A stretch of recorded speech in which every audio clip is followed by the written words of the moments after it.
helping me answer questions if needed.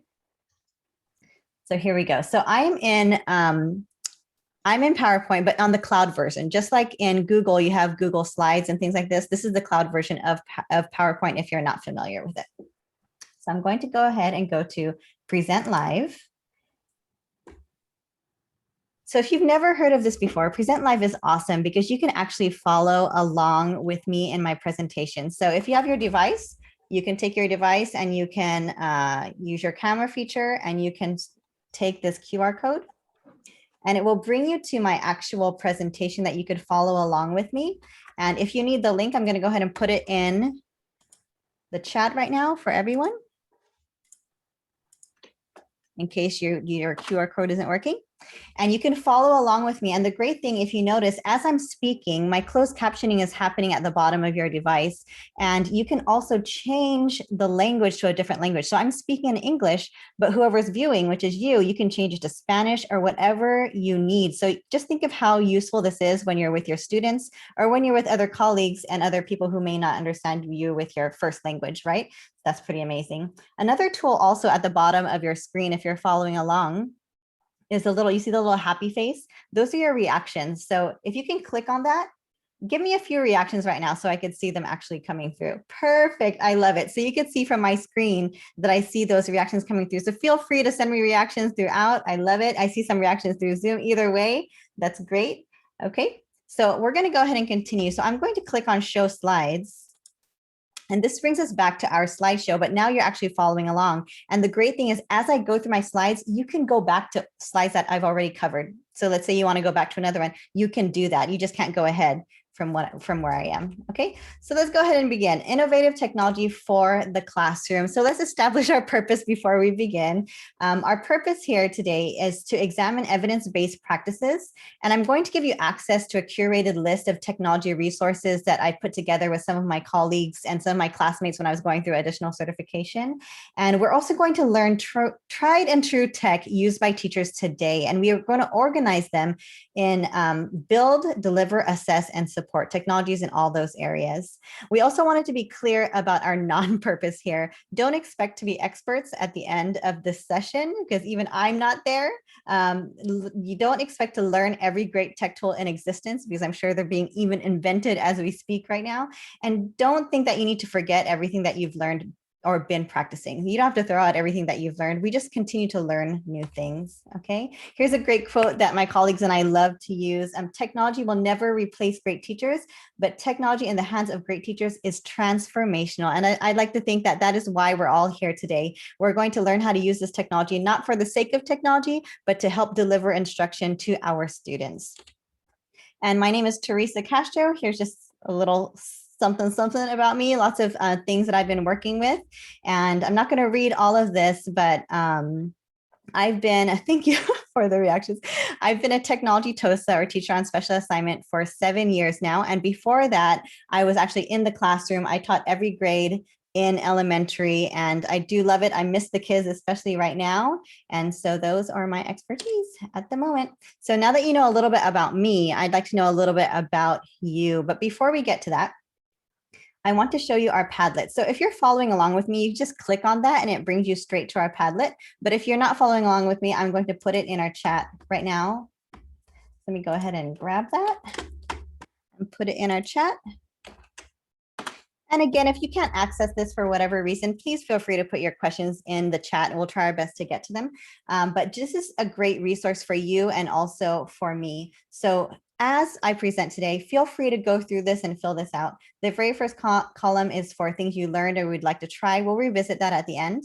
Any questions you have can come in here. And since my partner is here, if he knows the answer, he will answer them right on the spot, hopefully. And suggestions and resources. I know a lot of you are in school. We have some experts in here I can already see. Feel free to add any resources in here that you think are really useful, and that would be great for all of us. We continue to share. So please feel free to use this document right here, this Padlet. Okay, and we'll revisit that at the end.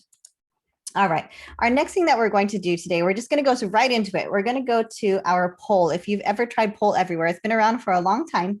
You can click on it, and if not, let me see. Oh, actually, you know what? No, just kidding. That's not where we're going. You can click on it. I'm going to go ahead and go to this next slide. And you could type this in at the top, this poll everywhere, in your browser. And if not, I'm going to grab the link for you right now.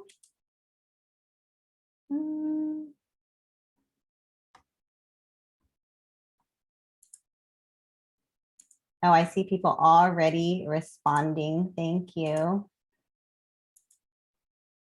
There it is. I have so many tabs open. Here we go. So just so I know who my audience is today, because it helps me to tailor a little bit of what I go over today. So I see a lot of us are mostly in pre-K to K, and some of you might actually be looking for a position if you're not sure, or you're just starting your teaching journey. So you're actually not sure, but you have a preference maybe. So great. So this is also a great tool to use while you're working with your students. You can ask them questions on what you've been going over, anything like that. This could be very useful, lots of things. Okay. Just going to give us a moment to do that. Thank you. Okay, so I'm going to go ahead and move on. So for the next one, actually, let's see what time it is right now. Okay, for the sake of time, what we're going to do is I'm going to go back to this one. I actually want to ask you some words with technology to demonstrate poll everywhere, but for the sake of time, we're going to move on and come back to it if we can, if that's fine with everyone. All right. So as promised, here is a curated list of technology tools, and I'm going to click on it so you know what you get. So if you still have access to this presentation, I will not delete it. You can go back to this at any time. I'm going to click on that. And this is a list that we created with my colleagues and also with my classmates when I went through different certifications, and it's organized by the ISTE standards, which is the International Society for Technology in Education, if you're not familiar. On the left, you can click on the individual ones and it will bring you straight to them. But if you go through, there's just so much in here. It would take months to go through everything. Lots of different tools, and it tells you a description, ways to use it. Are they free? How much do they cost?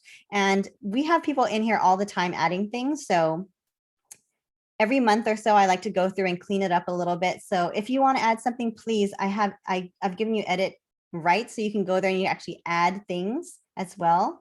And you could see that some of these are incomplete. So probably this, at the end of this month, I'll go through and clean these up and make sure that they have all the information that's necessary. So this is just an ongoing living document. So feel free to access it and add things to it. Okay, so there's a lot of things in there. All right, the next one right here, this is called Bloom and Apps. This is a wonderful resource. I'm gonna go ahead and click on that. So this wonderful lady called Kathy Schrock, I'm sorry if I said that incorrectly. What she did, she went into Bloom's and she found all of these apps, all of these great resources, and organized them according to Bloom's taxonomy. So if you're familiar with it, then this will be super useful for you. So this one is for iPad apps. These are the different apps for the different sections of Bloom's taxonomy right here. So if you're ever wondering you need something for creating, you can find, like, this is Canva, lots of different things in here. Okay, there's also for Android apps as well. These are actually clickable icons, so you can go to them and actually click on them and go into these tools. So if you're ever stumped and they're trying to figure out what to do with your class for a certain project, this is a great place to start. Online tools as well. We have a lot of teachers using Spark Video and things like that. Of course, our Zoom is here. Lots of different things. So this is a great resource for you to find tools as well. All right. So before we actually start getting into most of our tools, we want to talk about our foundation, of course, Maslow before Bloom. And I know a lot of us have heard of that before. Before we go to Bloom and we teach them all these amazing tools, we have to make sure that we are Maslowing, right? That we're making sure that their basic needs are met so that they're able to use these tools to receive the information, the instruction that you want to provide, okay? So with the regular Maslow, we talk about providing their basic needs in life to make sure that they're ready to receive your instruction. Right here is a version which is for technology. So we want to make sure that their basic technology needs are met before we add on all these other exciting things that we're going to learn today. So I always like to use this example because I was in a class of kindergartners on the computer, and it was really, we think that our kids know so much about tech, which is true. I mean, if you've seen kids these days, they know more than we do, right? But we always assume that they know more.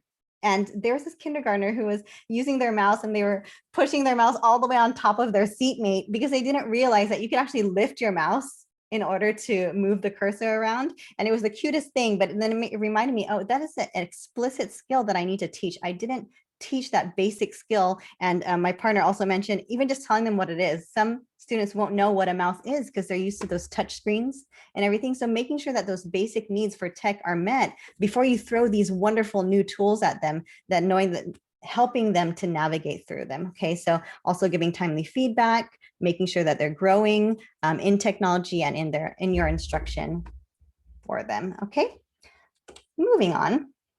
So this is also John Hattie's visible learning research. So I like to call this getting more bang for your buck. And these are a lot of great best practices with our kids, but what will give you the most back? So this is something we like to refer to as we're doing plans along with our colleagues, as we're doing units and lessons and things like that. Homework is great, but it's not up there, right? What are things that are feedback is something very powerful that you want to embed in what you do in your instruction. Direct instruction is very strong as well. So anyways, that's a great resource for you to go back to. And last but not least, before we begin, we always want to keep the end in mind as we go through and choose our technology, because we don't want to use technology just for the sake of having fun with technology, which technology is super fun. But we always want to keep in mind, where are you going? What is your end result? And then what is the evidence that your students are going to show you to show that they've actually accomplished what you want them to accomplish? And then how do we get there? What's your learning plan? How do you get from plan A to plan B? So that's what we're going to be going over today. So we're going to start with building content. And this is really simple. These are just resources to help you actually build your content. And so the first one we're going to go over, as requested, we are going to go over Canva first. I know a lot of us have heard of Canva before. Canva, not Canvas, that's a learning management system. Canva is something that a lot of us have been using for infographics, things like that. You see posts online on Facebook and everything. So let's just go into it. So there are different types of accounts for Canva, but as soon as you are a hired teacher, you actually get a free account. So if you didn't know that, some of you might actually be teachers here and be paying for Canva, not realizing that you have a free account. So I'm going to go ahead and click here and show you. You can go into Canva, fill out this information, and then you'll get approved, and then you get your free account. Okay, so if you didn't know that, keep that in mind, that you can have a free account for Canva. Okay, here are a lot of things that are provided for teachers. I've been using Canva for years and didn't realize that there are also things for teachers in here. I was using it for social media, didn't realize all of this great stuff. So we have lesson calendars, education presentations, virtual classrooms, especially right now as we're distance learning. A lot of teachers were making virtual classrooms from scratch, and they didn't have to do that if they knew that they had this resource. There are tons of virtual classrooms in there that you can grab and you can personalize to fit your needs. Okay. Canva is also for our students. You can create classrooms in Canva where your students have access and they can create their own graphics and things like that as well for whatever projects you have for them. So just so you know, that's also not just for you, but it's also for them as well. Okay, so I'm just going to go into Canva really quickly to show you. Here's a basic account. So if you haven't upgraded your account yet, this is a basic account. It's pretty self-explanatory here. You can go into your different types of posts. You can search for what you're looking for. Let me try to show you one that is a teacher one. Here's a teacher version right here. Make sure, here we go. So we have education presentations, education infographics, English worksheets. The list goes on and on and on. And even from here, see Google Classroom headers, all those great things. We have some ready to use here. I wish I had known about this a while back as I was making everything from scratch. You could also search for what you're looking for. Okay, and you can also, you can see right here, I have teacher sharing team. You can share with your colleagues as well. So you could share your graphics with one another, or things that you found, you can bring them into a collection that you can share together. Okay. All right, so here we go. So this next one, Slides Carnival, all this basically is a place where you can get templates for PowerPoint and for Google Slides. Let me go ahead and just show you what it looks like. So you can go into here, and these are just great templates where you can start. The template that I'm using today, this is actually from Slides Carnival. All they ask is to give them credit. So on your last slide, just make sure you give them credit. And there's tons of things here. You can even search.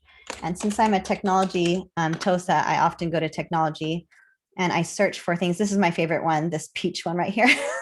So when you click on it, you go down to the bottom You can view what it looks like. There are 30 slides in here that someone took the time to create all these beautiful slides.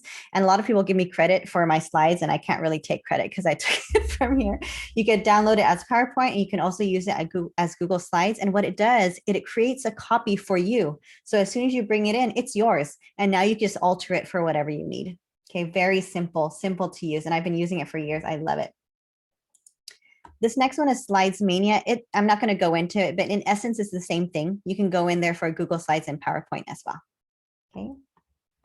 And down here, you can get some additional graphics and emojis and things like that at Flaticon and FreePic.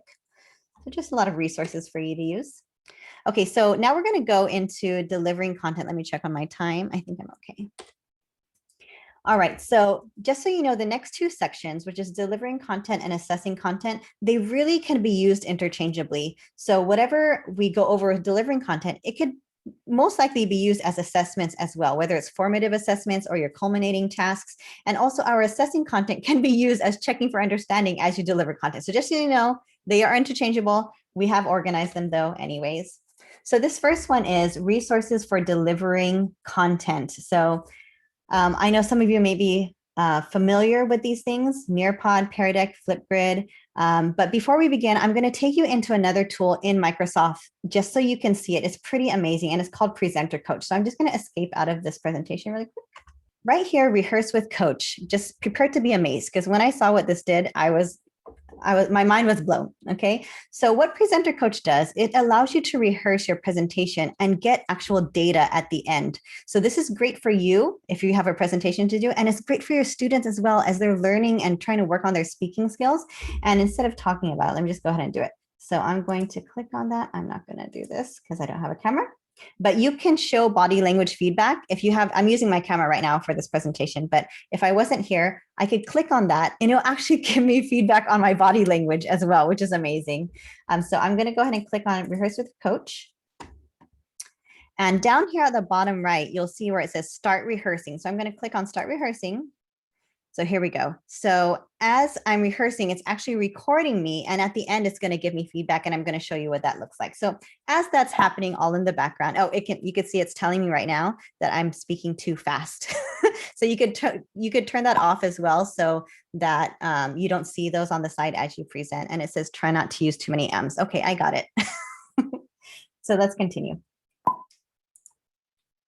All right, so Nearpod, a lot of us have heard about this. This was requested in our last one. So Nearpod is a great tool. You don't have to start from scratch. You can use your existing slides and things like that and use these to make them more interactive with the kids. You can review their work. You can have live participation. You can have them do it on their own if you want, or you could do it with them. You can convert pretty much anything, your PowerPoint, Google Slides, PDF, YouTube video, everything. And there are also lessons in there already. So even if you don't have anything yet, you can go in there through their library and find things that teachers have already created. Okay. Like I said, there's live participation where they're following along with you and you're controlling which slides they're on.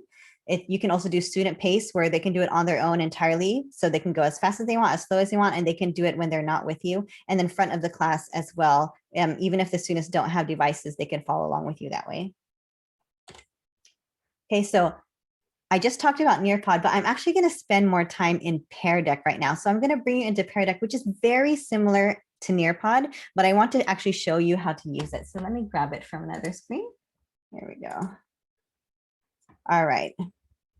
Okay, so here I am in a Google slide that I already have created. I actually borrowed this from another teacher, just a regular Google Slides. And what I did was I added the Pear Deck add-on right here. So if you don't know, you can get add-ons and you could search for them. And right here is Pear Deck, and I already have it installed. Okay, so once I have it, and the same thing goes for Microsoft PowerPoint. So if you want to do it in PowerPoint on Office 365, the cloud version, you could do it there as well. Okay, so I already have it on. So I open Pear Deck. You can see it's already on over here on the right. So here I am in a regular, oops, there it started again. So let me just start at the beginning. So over here on the right, you can see different tools. So I can take any of my slides and I can have it interactive. I can have it do text, choice, number, website, draw, draggable. So I'm going to, let me just choose one for you. So this one right here. So drag icon to precipitation stage. So what I did was I took that and I chose draggable. And what it did is it took my regular slide and it turns into a draggable. So I could choose the different colors, things like that. I could add other dots if I want them to identify different things. And I would update slide. And now when my students go on, they can click on that and they can drag it to the different spots. Okay, you can also do multiple choice, number, all of those things. And we can also work with templates. I know we don't have much time, so I'm not going to go through all the options. But another great thing here is you can go through your template library. And this is for free, by the way. You might, like in our district, we do have an upgraded account, but most of this is for free that you can use on your own. You don't need to pay. Okay, so you could have different beginning of lesson things, during lesson, end of lessons. You can click on that. Lots of different pre-made slides that you can use. Okay. Also for social emotional learning, especially as we start bringing our kids back to school, or if you want to check on how they're doing, we do use this a lot. So I have one here, for example. So you just click on it and it just drags it right in, and then you can drag it wherever you want. So right here, if I were to show this to my students, they would be able to show me how they're doing here. So I'm going to go ahead and demonstrate that to you. I'm going to start this lesson and I'm going to choose instructor paste. You can choose whichever one you want. And I am launching the presentation right now. So this is what you would do with your kids. You would launch this. You can grab the link or you could tell the students just to type it in. I'm going to put the link here. There you go. All right. So if you would like to, in the chat, you can go into the link if you would like to go into it. And once you go into that, then we could see. I'm going to wait for a few friends to join. So we have 7 who've started, 8. I'm going to wait for a few more before I start. And I'm going to open it in another screen so I could see what you guys are seeing. Perfect. I see a few more coming in. And that's Perry, by the way, as we wait. This is their mascot.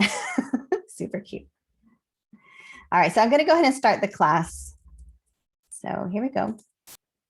So here I am controlling what you are doing. So we're learning about the water cycle, this and that, this and that.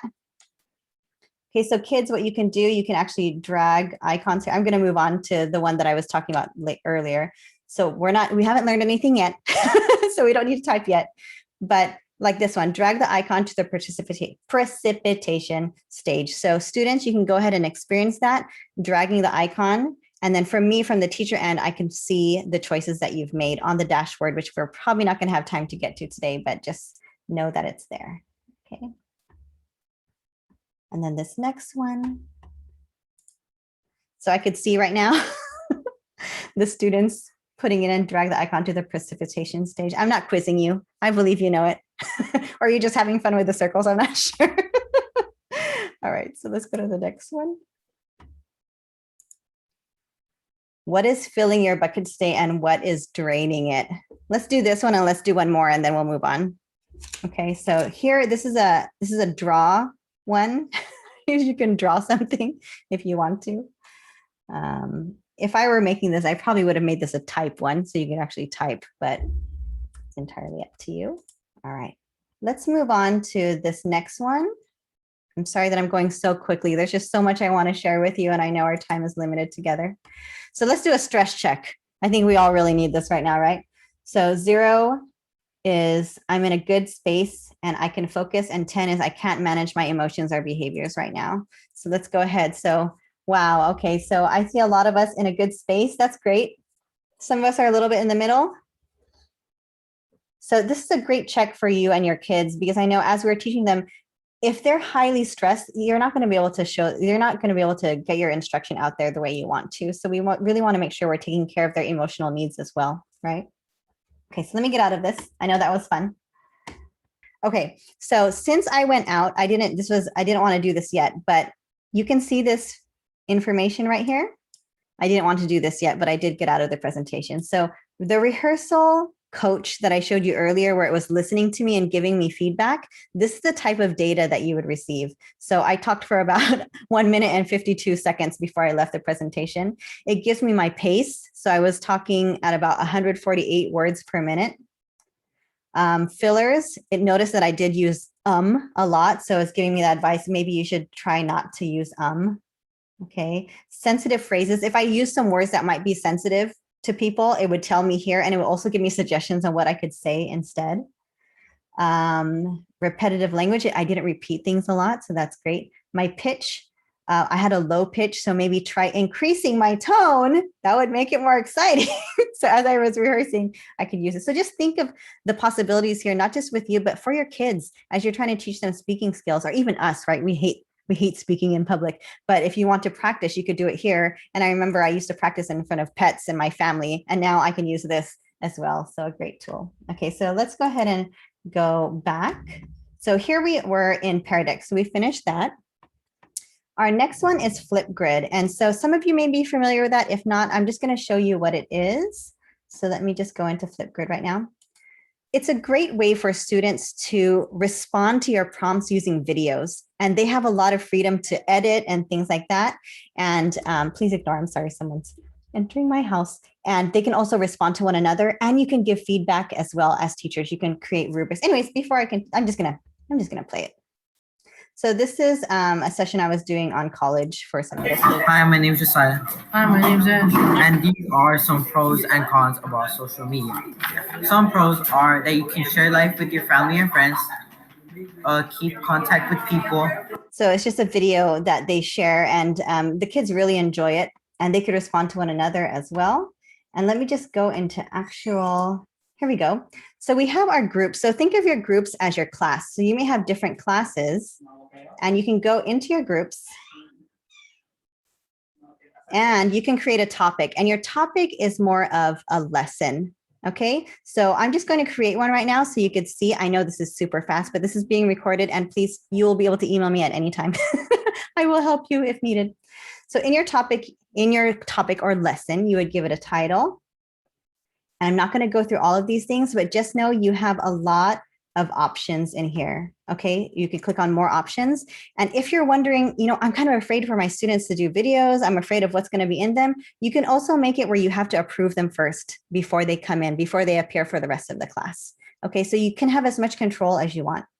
And another really useful thing down here is providing feedback.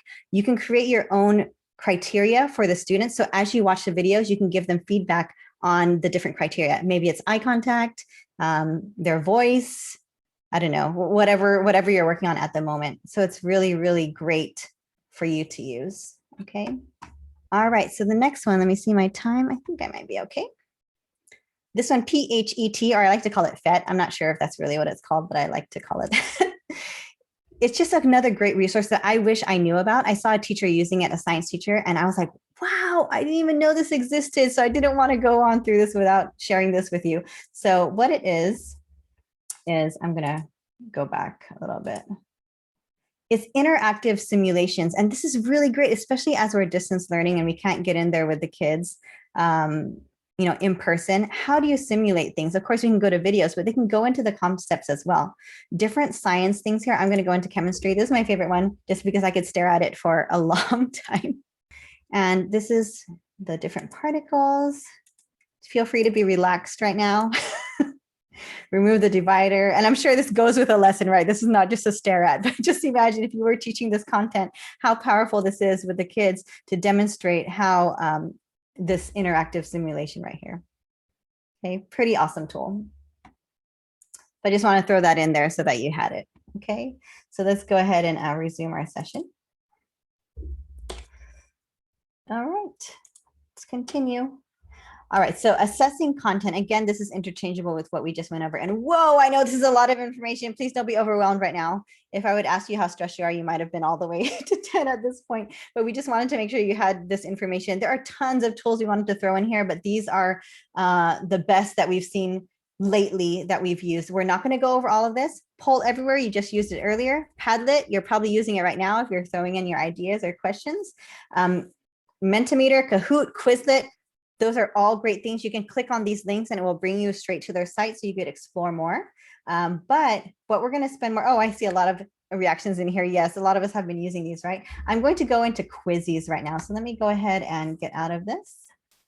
All right, so my partner has been so gracious to share with me his quizzes that he also teaches for Johns Hopkins. And so he shared with me his quizzes that he's been using with them, and it's great. So I'm just going to explore a few things here. I'm going to go to explore, and he's using the free version. So you know that this is what you can use for free.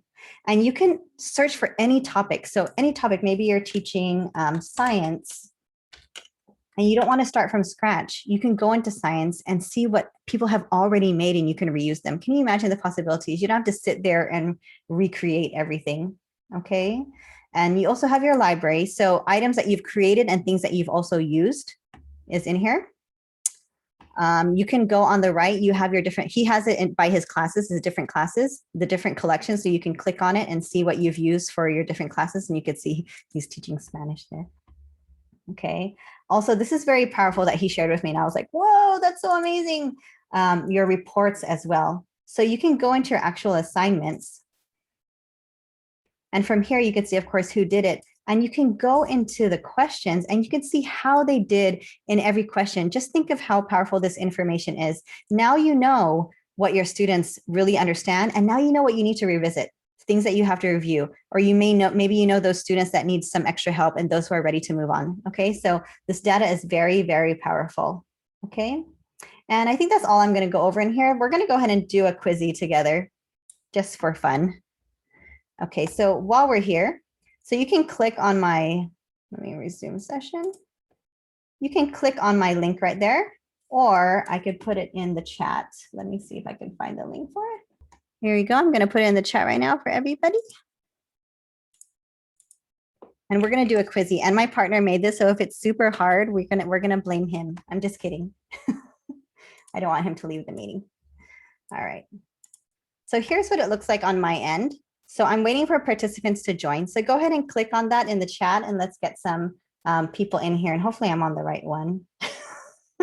I practiced this earlier and I was on the wrong one. That's what really happens sometimes, right? All right, everybody.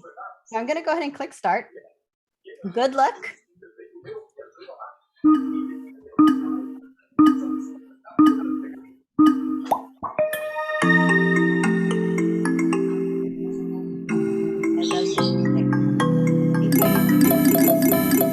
Wow. Yeah. So kids love seeing this. You can take your content and gamify your class. You've heard of that. Oh, I'm going to stop talking because the sound effects are going. Love it. Sandra's on fire right now.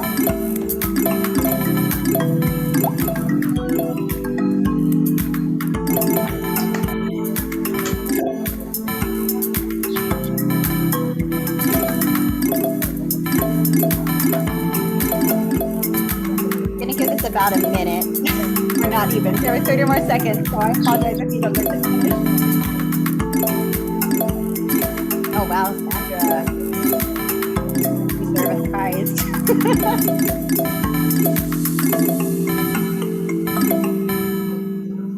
I apologize for the sound. They're installing something in my house. Okay, I'm gonna end this right now.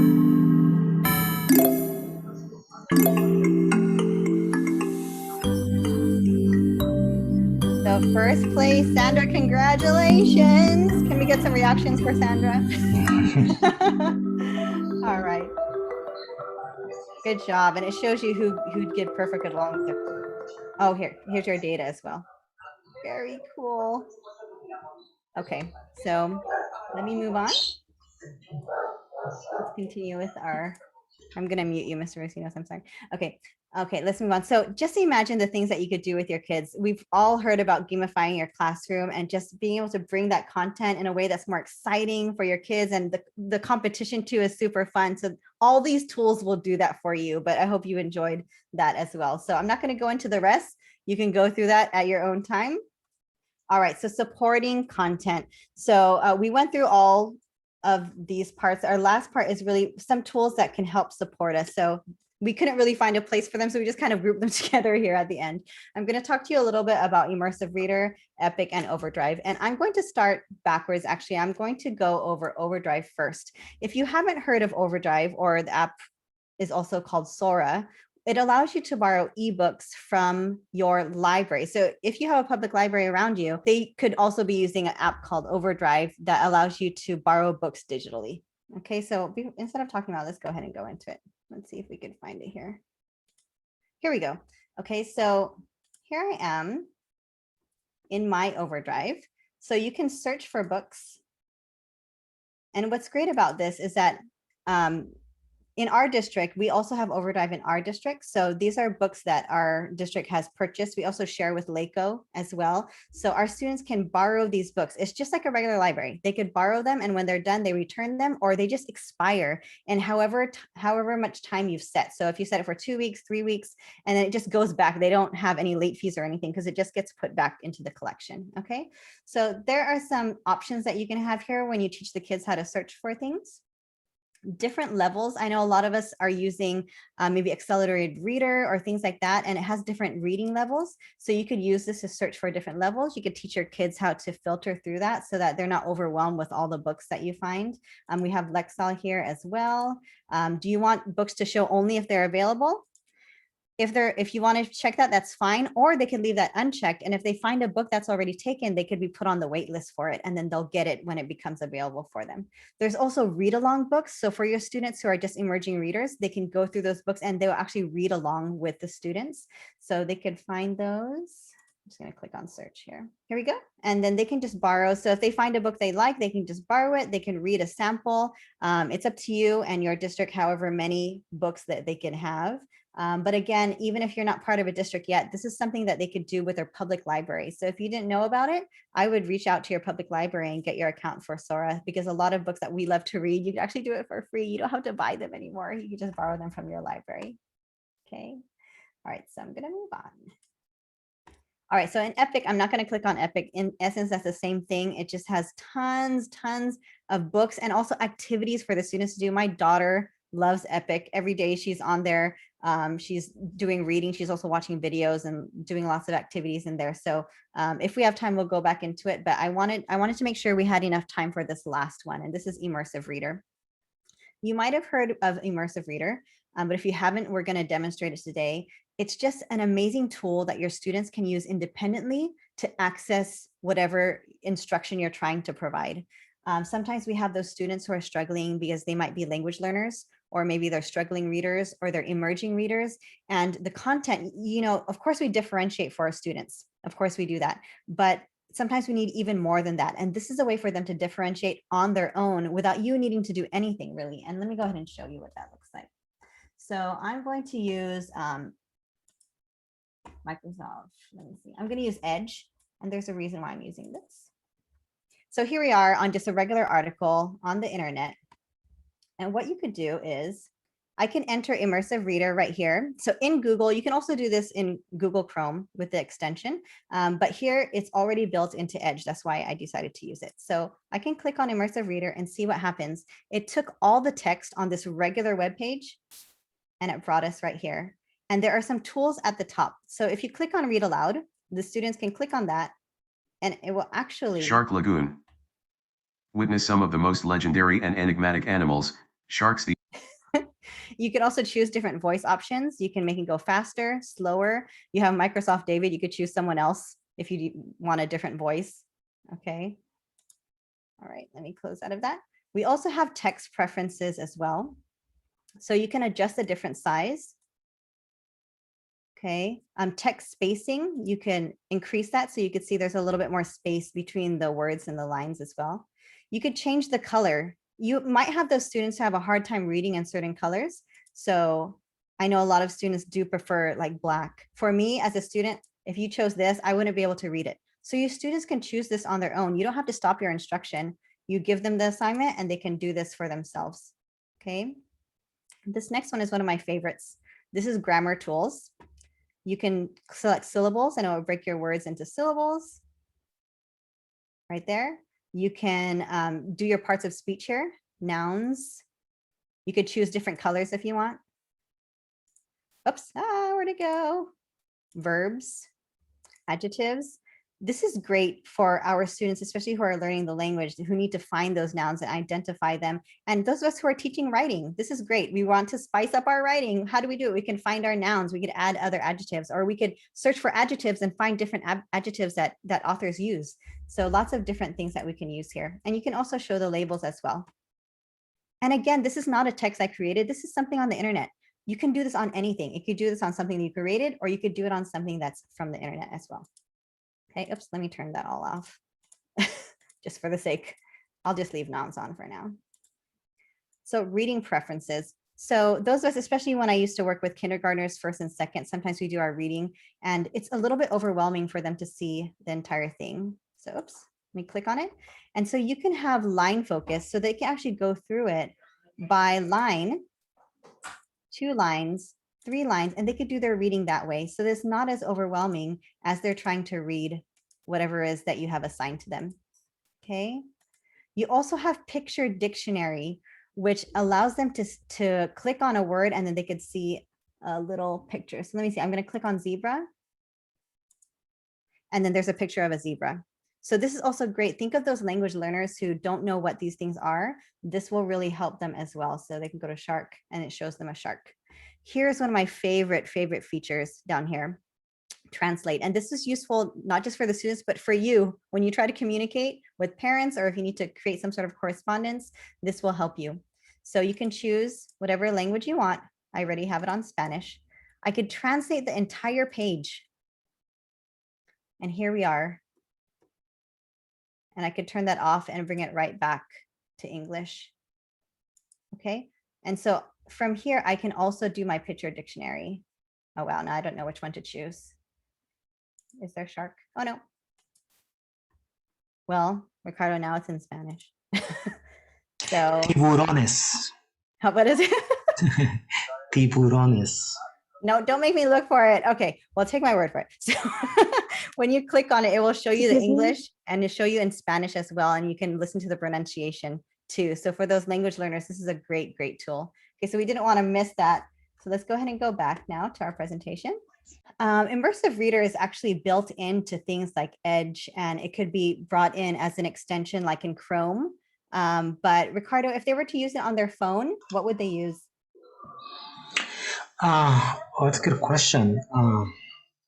If they're using anything Office 365, it's available in there, like Word, and if they're using like the Edge browser, it's also available there. I'll put more info on the chat right now for them. Yeah, there's an actual app that's not Immersive Reader, that's a translator app. So Ricardo's going to put that in the chat once he finds it.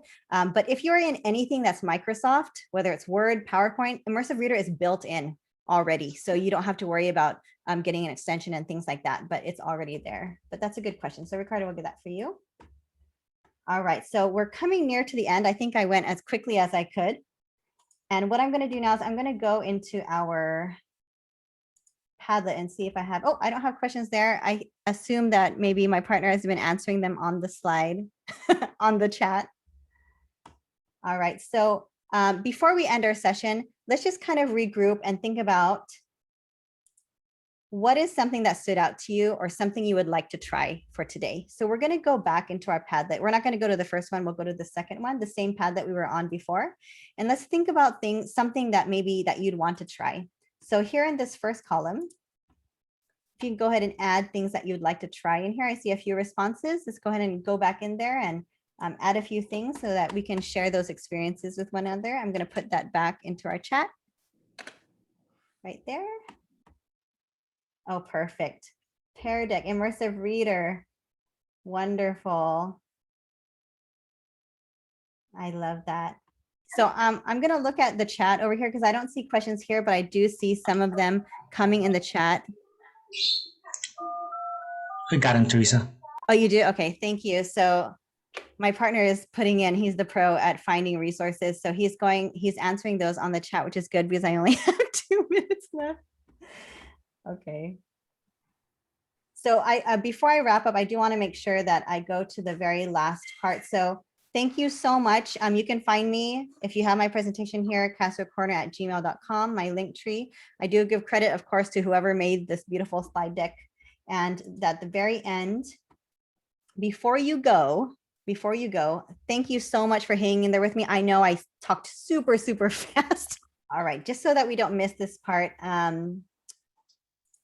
If we can please, oops, that's not the one I wanted. We'll just stay here then. All right, so please use the QR code to submit any feedback or evaluation, or you can go to this link right here, which I will also paste in the chat. Well, Teresa, thank you so much for all of your expertise. Unbelievable the wealth of resources you presented to us today. And like we've said, this webinar or this meeting was recorded, so students will be able to go back to that through our website and able to think through some more of your slides and look at your resource links, et cetera, et cetera. So grateful that you could be with us today. And also want to take an opportunity to tell the students thank you for joining us, and we hope that you've had a good day and that you've learned a lot. And that I wanted to make one other reminder that San Diego Canyon College has a course called Proficiency in Educational Technologies for Teachers. It's an 8-week course and it's completely online. And I put the title of that in the chat. You could, if you're interested in expanding your skills based on some of the things you heard from Teresa today, that's a really great class any of you can take because it's online and it is CSU transferable. Thank you so much for joining us today. This is the end of our conference, and we're like I said, we're just so grateful that we were able to share all of this knowledge with all of you and encourage you on your path to becoming a future teacher.